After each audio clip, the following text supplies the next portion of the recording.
আসসালামু আলাইকুম গাইস। আজকে আপনাদেরকে দেখাবো জলপাইয়ের আচার কিভাবে বানাতে হয়। প্রথমে আমরা পাঁচফোড়ন ভেজে নিচ্ছি।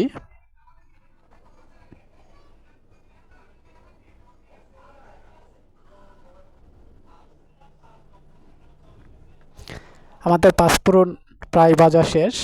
এখন আমরা পাটায় পাঁচফোড়ন ফেঁসে নেব। পাঁচফোড়ন ফেঁসে নিলে তাহলে সুন্দর একটা গ্রান বাইর হয়। সেই গ্রানটা আচারের জন্য খুবই ভালো। আমাদের পাঁচফোড়ন ফেঁসা শেষ হয়ে গেছে। এখন আমরা কয়েকটা শুকনো মরিচ ভেজে নিব। তাহলে আমাদের শুকনা মরিচ, যেহেতু আচারটা টক ঝাল মিষ্টি, আমাদের শুকনা মরিচ ভাজা হয়ে গেছে। এখন আমরা পাটায় পাঁচফোড়নের সাথে ফেঁসে নিচ্ছি। আমাদের পাঁচফোড়ন এবং শুকনা মরিচ ফেঁসা শেষ। এখন দেখিয়ে দিব এই যে কাঁচা জলপাই। এই যে দেখুন জলপাইগুলো, এখানে 2 কেজি জলপাই আমরা সিদ্ধ করে নিলাম। এই সিদ্ধ করার শেষে এই যে আপনাদেরকে দেখিয়ে দিচ্ছি, এই যে দেখুন আমাদের ফেটে গেছে জলপাইগুলো। এখন আমরা জলপাইগুলো ফেটে নিব। হ্যাঁ, এখন আমাদের ফেটে হয়ে গেছে।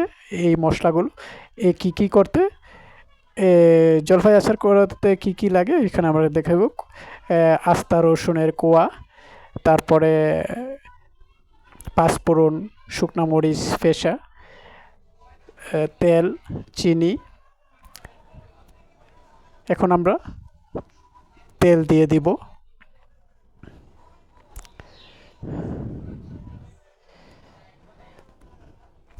দুই কেজি জলপাই আচারের মাঝে আমরা 400 গ্রাম সরিষা তেল দিয়ে দিলাম। রাঁধুনি সরিষা তেল 400 গ্রাম দিয়ে দিলাম। তারপরে এখন আমরা রসুনের কোয়াগুলো ছেড়ে দিলাম। আমরা হালকা ভেজে নিচ্ছি আমাদের ভাজা। হ্যাঁ, এখন আমরা জলপাই যে সিদ্ধ করা জলপাই যে ফেটে নিয়েছিলাম আমরা ওইগুলো দিয়ে দিচ্ছি।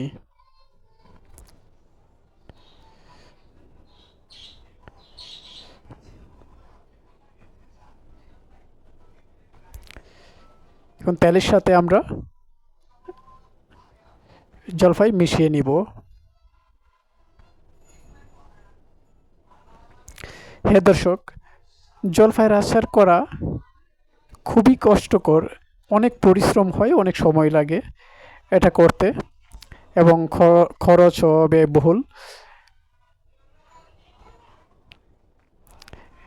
এই আচারটা, জলপাইয়ের আচার, এই সিস্টেম আচারটা বানালে খুবই সুস্বাদু হয়।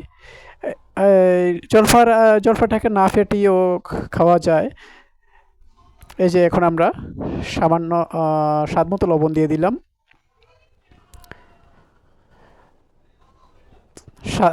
তারপরে পরিমাণ মতো হলুদ, পরিমাণ মতো মরিচের গুঁড়ো দিয়ে দিলাম। হ্যাঁ দর্শক, জলপাই আচার বানাতে যতটা না কষ্ট, তার চেয়ে বেশি স্বাদ। সুস্বাদু আচার মানেই মজাদার টেস্ট। আর টক ঝাল মিষ্টি আচার খেতে খুবই ভালো লাগে, যেহেতু এটা শীতকাল। গ্রামের প্রত্যেকটা আসলে মা বোনেরাই এরকম আচার বানিয়ে থাকেন, তবে তারাই জানে কতটা কষ্টকর। এখন আমরা কয়েকটা তেজপাতা দিয়ে দিলাম। এখন আমরা দেখিয়ে দিলাম আপনাদেরকে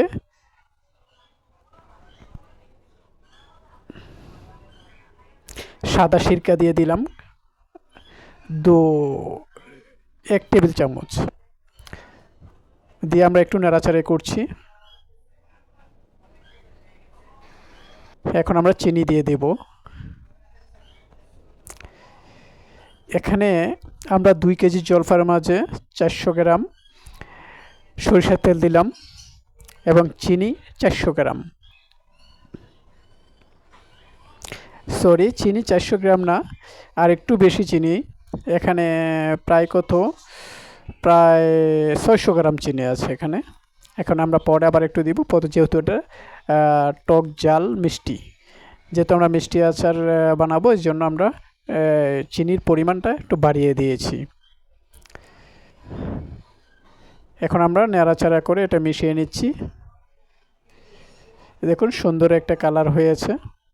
ইচ্ছা করলে আপনারা জলপাইটাকে না ফেটিয়ে এভাবে রান্না করতে পারেন।